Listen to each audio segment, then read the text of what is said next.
अमृतं मोक्षितं चैव ओंकाराय नमो नमः। ओंकाराय नमो नमः। वर्धमान भगवान महावीर स्वामी की, आचार्य श्री आदि सागर महावीर कीर्ति विमल सागर जी महाराज की, हमारे गुरुवर आचार्य श्री सन्मति सागर जी महाराज की,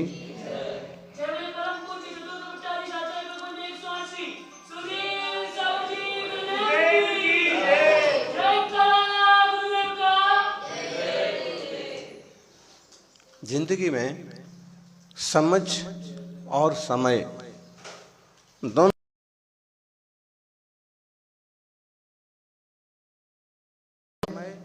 और समझ दोनों चीजें एक साथ किसी को नहीं मिलती।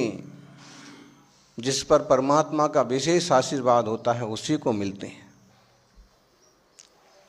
आप देखिए, जब लोगों के पास समय रहता है तब उनके पास समझ नहीं रहती है, क्या करें, किस ढंग से आगे बढ़ें। और जब समझ आती है तब तक समय निकल गया होता है। दादाजी जब बने तब तक समझ आई कि अब क्या किया, तब तक समय निकल गया, अब उतना कुछ नहीं कर सकते। लेकिन कुछ बिरले लोग होते हैं, कुछ बिरले संत होते हैं, कुछ बिरले महापुरुष होते हैं जिन्हें समझ और समय दोनों मिल जाते हैं। और दोनों मिलने से वो जीवन को इतना ऊंचा उठाते हैं कि भगवान के रूप में पूजे जाते हैं। ये अपना सौभाग्य है। यहाँ छोटे छोटे मुनि महाराज हैं, ने पढ़ाई लिखाई करने के बाद संत का मार्ग समझ में आया, वैराग्य का मार्ग समझ में आया और तपस्या स्वीकार की। आप हैं, अभी तक हमें बहुत सारी संत महंतों से मिलने का योग बना। अभी गिरनार जी में मुरारी बापू जी भी मिले और बड़े बड़े संत साधक मिलते हैं। लेकिन आपकी छोटी उम्र है और इस मार्ग में आ गए हैं, अच्छी बात है। अब इस मार्ग में अपना समय तो मिल गया अपने को कि अपन कम उम्र में इस मार्ग में आ गए, छोटी उम्र में आ गए। और जो छोटी उम्र में आता है वो अगर समझ शुरू से जागा ले, शुरू से सावधान हो जाए तो बहुत बड़ा बन जाता है। उसके पास समय भी है और समझ उसकी जागती जाए, उसकी कुंडलिनी जागरण हो जाए, उसे विवेक ज्ञान जाग जाए, उसे भक्ति श्रद्धा बढ़ती जाए तो वह बहुत ऊंचाइयां हासिल कर लेता है। इसलिए आप और अपन सभी जिनको ये धर्म का मार्ग मिला है, अध्यात्म का मार्ग मिला है, इस तरह का पुरुषार्थ करें कि कहीं चूक नहीं जाएं। क्योंकि धन की चोरी करने वाले ही लोग नहीं होते हैं, समय की चोरी करने वाले भी लोग होते हैं। कुछ लोग आएंगे हमारे पास और किसी की निंदा करेंगे, हमारा समय खराब करेंगे, हमारा संयम खराब करेंगे, हमारा मन खराब करेंगे। इसलिए निंदा करने वालों से दूर, जो सही परामर्श देने वाले हैं, जो सही बात बताने वाले हैं, उन लोगों को आसपास रखो। हमें बाहर की सही कंडीशन मालूम होना चाहिए, दुनिया की सही कंडीशन मालूम होना चाहिए, क्या चल रहा है, क्या ठीक है। इस तरह की बात करने वाले लोग तो ठीक हैं, लेकिन जो हमें किसी तरह से संयम से कमज़ोर करें, किसी तरह के व्यसनों में, वासनाओं में उलझाने की कोशिश करें, किसी तरह से निंदा वगैरह करें, ऐसे लोगों से सावधानी रखना चाहिए, दूरी बना के रखना चाहिए, ताकि हमारे समय की चोरी ना हो। मोबाइल भी टाइम किलर है। मोबाइल एक ऐसी चीज़ है, एक बार चालू करके बैठ गए तो 4-6 घंटे कब निकल जाते हैं पता ही नहीं पड़ता।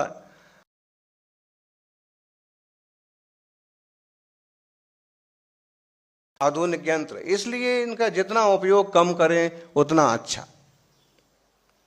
ज़्यादा से ज़्यादा हमारा समय परमात्मा के चिंतन मनन में लगे। समय और समझ देखिए, आप देखिए हनुमान जी का मंदिर है और नया मंदिर बन रहा है। अब एक विचार करो, रामायण में हनुमान जी भी हैं, श्री राम तो हैं ही, वह तो प्रभु हैं, हनुमान जी भी हैं। हनुमान जी की तरह और 10 पात्र हैं, नल, नील, अंगद, जामवंत, कितने पात्र। लेकिन आप एक विचार करो कि मंदिर हनुमान जी के ही क्यों बनते हैं?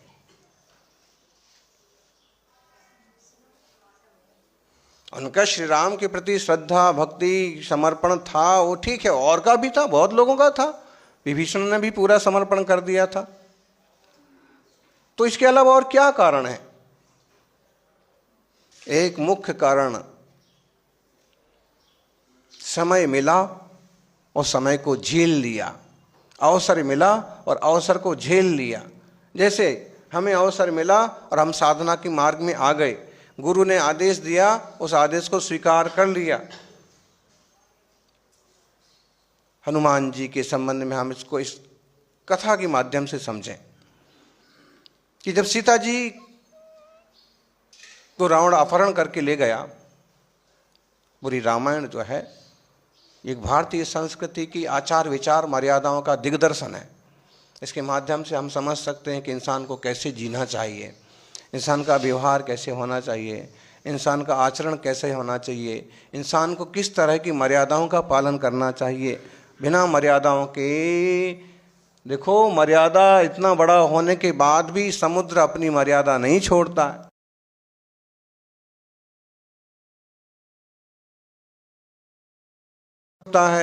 जो अपनी मर्यादा नहीं छोड़ता है, सूरज अपनी मर्यादा नहीं छोड़ता, चांद अपनी मर्यादा नहीं छोड़ता, धरती अपनी मर्यादा नहीं छोड़ती, जो अपनी मर्यादा नहीं छोड़ता है वो महान होता है। हमारी क्या मर्यादा है? हमारी संतत्व की क्या मर्यादा है? शील संयम साधना, व्रत उपवास, जप ध्यान, हमारी साधना, हमारी मर्यादा। मर्यादा नहीं छोड़ता है वो मर्यादा पुरुषोत्तम बन जाता है, श्री राम जैसा बन जाता है। अभी रामनवमी आने वाली है, बड़ोदरा में कुछ बड़ा कार्यक्रम होगा, फिर बाद में महावीर जयंती भी आएगी, हनुमान जयंती भी आएगी। हुआ एक कि अपहरण होने के बाद श्री राम तो विचलित हो गए, लक्ष्मण जी विचलित हो गए, लेकिन फिर भी महापुरुष थे, धैर्य रखा। हर परिस्थिति में धैर्य रखा जाता है। हमें आज सवेरे 12 किलोमीटर चलना है। आज थोड़ा कम गर्म था, कल थोड़ा ज़्यादा गर्म था मौसम, लेकिन चलना ही है। बिना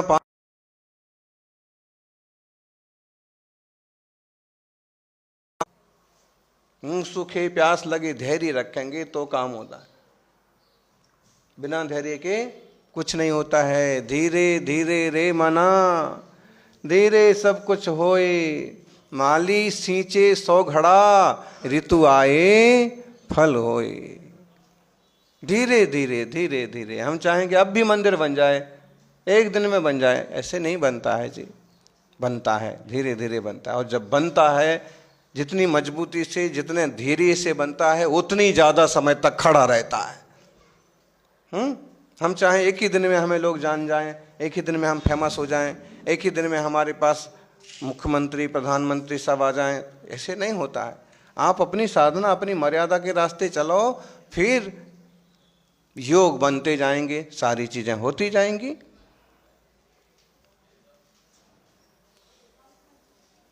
राम जी ने धैर्य रखा, फिर मिलाप हुआ हनुमान जी से, सुग्रीव से, नल नील अंगद वगैरह सबसे। आपको एक बात बता दें, ना रामायण में अंगद सबसे ज्यादा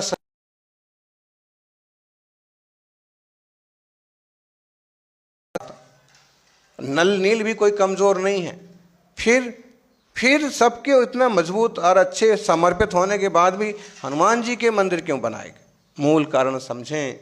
जब बात आई कि सीता जी की खोज करने समुद्र पार कौन जाएगा, और दूसरों के पास भी विद्या थी, हनुमान जी के पास जितनी विद्याएं थीं और वानर वंशियों के पास भी विद्याएं थीं, लेकिन वो हिम्मत नहीं जुटा पाए, धैर्य नहीं जुटा पाए। कैसे होगा? हमसे नहीं होगा। आखिर में अंगद से भी कहा गया, अंगद एक बार जाके भी आ गए, लेकिन हमसे नहीं होगा। हनुमान जी ने इस बात को स्वीकार किया। जामवंत ने उनको कहा कि वो कौन सा काम है जो आपसे नहीं हो सकता, और हनुमान जी तैयार हो गए। भक्ति शक्ति भक्ति इकट्ठी की और उन्होंने जय श्री राम का उद्घोष किया और आगे का काम चालू किया।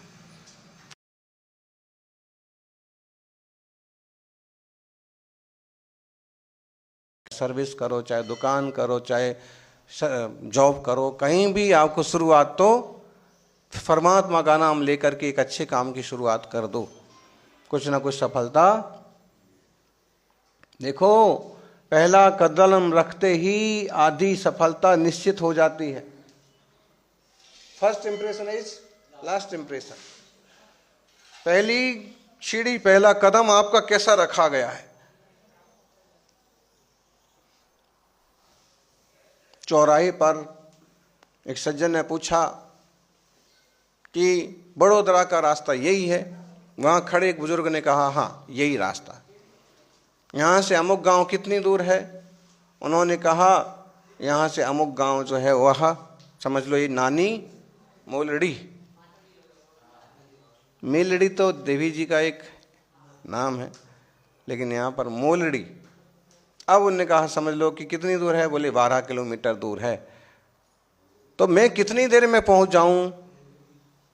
राहगीर ने पूछा, मैं कितनी देर में पहुंच जाऊंगा? बुजुर्ग ने कहा, कुछ नहीं कहा भाई, इसका ये गूंगे भी नहीं है, अभी एक बात का जवाब तो दिया ही है कि यहां से 12 किलोमीटर है। अभिमानी भी नहीं है क्योंकि अभी हाल प्रेम से बात की है। फिर पूछा कि मैं कितनी देर में पहुंच जाऊंगा? फिर उनने कुछ नहीं कहा। फिर तीसरी बार, दादाजी मैं कितनी देर में पहुंच जाऊंगा? फिर भी उनने कुछ नहीं कहा। वो थोड़ा जुझला करके, यार जब ठीक है 12 किलोमीटर चलते हैं पहुंच ही जाएंगे। और जैसे उसने चलना चालू किया, 10-20 कदम चला कि दादाजी बोले कि तू 2 घंटे में पहुंच जाएगा। लौट करके देखा कि मैं इतनी देर से 3 बार पूछ लिया, आप कुछ नहीं बोले, और फिर आप बोल रहे हो कि मैं 2 घंटे में पहुंच जाऊंगा। तो उन्होंने कहा, बेटा मैं ये देखना चाहता था कि तेरी चाल कैसी है। अगर इस चाल से जाएगा तो 2 घंटे में पहुंच जाएगा, और रोते पीटते जाएगा कि हाय हाय 12 किलोमीटर कैसे जाऊंगा, क्या होगा, कौन देखेगा, कहाँ बैठेंगे, कौन पूछेगा, प्यास लगेगी, तो आप कभी भी पहुंचने वाले नहीं हो। पहला कदम कैसा रखा जाता है? चाहे जितना भी मुश्किल हो, पहला कदम जरूरी है। एक बार कदम रख दिया तो फिर पीछे हटने का तो महत्व, मजबूत लोग होते हैं, फिर पीछे हटने का कोई काम नहीं, सही काम है करके रहेंगे। फिर क्या हुआ? जब हमारी यात्राएं सुनेंगे तो अचकित हो जाएंगे। 2022 का चतुर्मास जयपुर, 2023 का चतुर्मास पैदल ही चलना, कभी किसी भी तरह के वाहन का उपयोग नहीं करना। 2023 का दिल्ली, 2024 का किशनगढ़, पैदल चल चल के वो पूरा घूमना भी, कहीं भी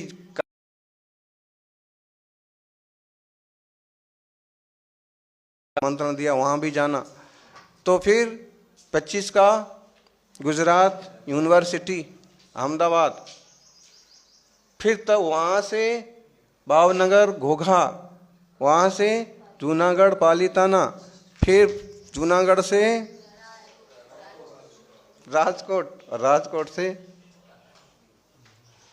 पाँव पाँव पाँव पाँव।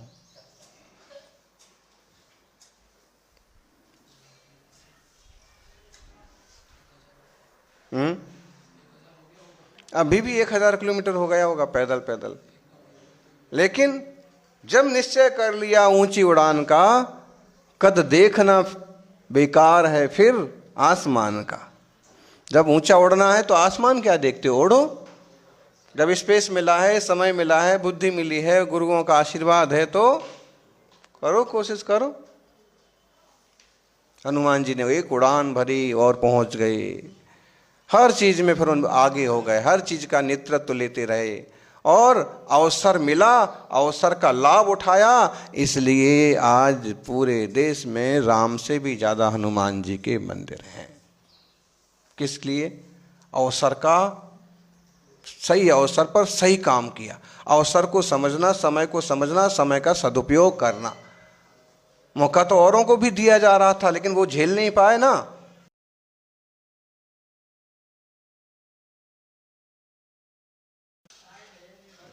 फिर उनकी श्रद्धा भक्ति, और आज अपन देखें सौभाग्यशाली हो। सम्यक दर्शन ज्ञान चारित्राणि मोक्ष मार्गः।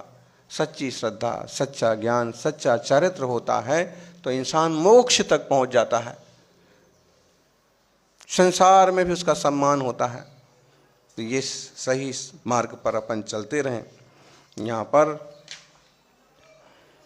अहिंसा व्रत की चर्चा चल रही है। मरण कंडिका शास्त्र में एक ऐसा शास्त्र है जिसमें मरने की कला सिखाई गई है, इंसान को कैसे मरना चाहिए, मरण कंडिका। तो यहाँ पर अहिंसा व्रत के संबंध में बहुत विस्तार से कथन किया। एक बात इसमें ये कही गई, गोस्त्री ब्राह्मण बाला नाम धर्मो यद्यस्त हिंसनम न तदा परमो धर्मः सर्वजीव दया कथम। बोले गौ, स्त्री, ब्राह्मण एवं बालक का वध नहीं करना चाहिए, नहीं करना चाहिए, ये तो नीति है। जब इनका वध नहीं करना चाहिए, यही अहिंसा है, तो अगर किसी का भी वध ना किया जाए तो ये परम अहिंसा हो गई। किसी भी जीव को नहीं मारना, किसी भी जीव को कष्ट नहीं देना। मैत्री भावनु पवित्र झरनु मुझहिया माँ भया करो, शुभ थाओ वा सकल विश्वनो, यही भी भावना। सर्वे भवन्तु सुखिना, सौ सुखी थाओ, सौनो कल्याण था। किसी को मारने की, कष्ट देने की भावना करना मतलब अपना ही नुकसान करना। उद्वेगम कुरुते हिंस्रो जीवानाम राक्षसो यथा संबंधिनोपि नो तस्य विश्वासम जातु कुर्वेते। जो हिंसक व्यक्ति होता है वह राक्षस के समान होता है, कोई उसका विश्वास नहीं करता है। कसाई को देख करके पशु पक्षी भी तड़मड़ा जाते हैं, दुखी हो जाते हैं, चीखने चिल्लाने लगते हैं, आकुल व्याकुल हो जाते हैं। इसलिए हिंसा की भावना, हिंसा का विचार बहुत बुरा है। इसलिए तो मुनि पांव पांव चलते हैं ताकि कीड़े मकोड़े भी कुचल ना जाएं, कोई भी पशु पंछी उनके द्वारा कुचल ना जाए। और हाथ में ही आहार पात्रों में भी नहीं लेते, सर्व संग का त्याग करते हैं। यह बंधम बधम रोधम, ये 831 नंबर का श्लोक है। यह बंधम बधम रोधम यातना देश धाटनम हिंस्रो वैरमभोग्यत्वम लब्ध्वा गच्छति दुर्गतिम। जो जीवों की हिंसा करने वाला व्यक्ति है उसको यहीं बध बंधन आदि कष्ट होते हैं, तकलीफ दी जाती है, शारीरिक मानसिक कष्ट होते हैं, देश से निकाल दिया जाता है, जाति से निकाल दिया जाता है, इसने पाप किया है, धर्म से उसको अलग कर दिया जाता है, इस धर्म के लायक नहीं है। इसलिए किसी भी तरह से जीव हिंसा नहीं हो। किसी भी जीव का, कीड़े मकोड़े की रक्षा करो, पशु पंछियों की रक्षा करो, इंसान की रक्षा करो, सम्मान करो, गौ वंश की रक्षा करो, ये धर्म है। यतो रुष्टा परम। अब समझ लो श्रीलंका में जब हनुमान जी पहुंचे लंका, तो उनने कैसे परखा कि धर्मात्मा है विभीषण। उसकी धार्मिक वृत्तियों से राम राम राम जाप कर रहा है और सात्विक जीवन है, खान पान शुद्ध है, समझ में आ गया कि धर्मात्मा है, इससे बात करो। और हिंसक व्यक्ति अलग समझ में आता है, बड़ी बड़ी आंखें, गुस्सैल चेहरा, हिंसा। तो ऐसे हिंसा है, ये हिंसक है, राक्षस है, इससे दूर रहो। अभी देखो अपन दुनिया में कैसे भयंकर हिंसा का माहौल चल रहा, विश्व युद्ध चल रहा, कितने जीव मारे जाते हैं, कितने लोग मारे जा रहे हैं, बच्चे मारे जा रहे हैं, कोई लेना नहीं देना नहीं। अहिंसा में ही सुख शांति है।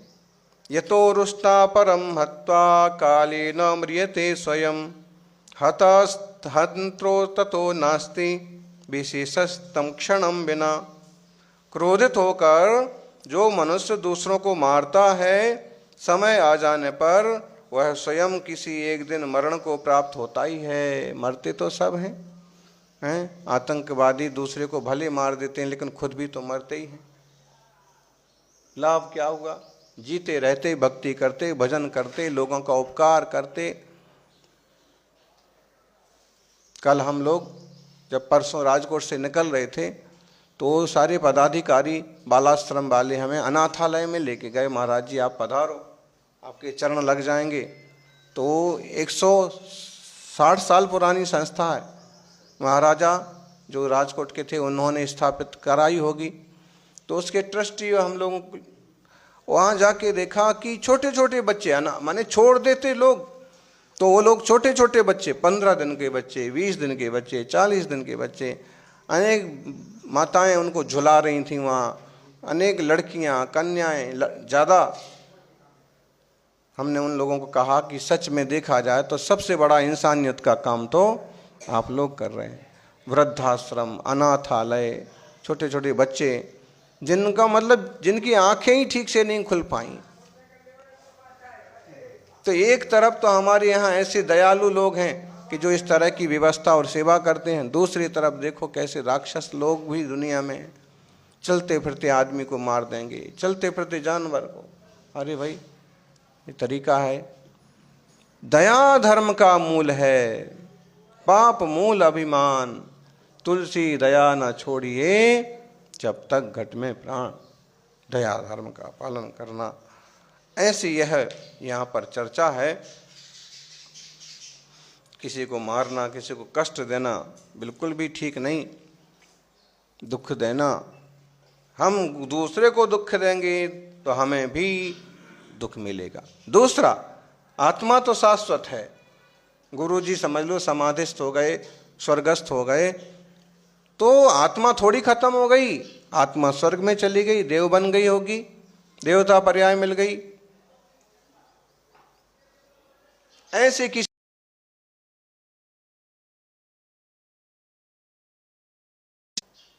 आत्मा तो शाश्वत है। इसलिए हम तप करते हैं, ध्यान करते हैं, जाप करते हैं, ताकि ये भाव भी सुधरे, अगला भाव भी सुधरे, अपना सभी का मंगल हो, आप सबका मंगल हो, सभी सुखी रहें। इसी मंगल भावना के साथ यहीं विराम करते हैं। जय बोलिए अहिंसामयी सनातन विश्व धर्म की। अथ पौर्वानिक स्वाध्याय निष्ठापन।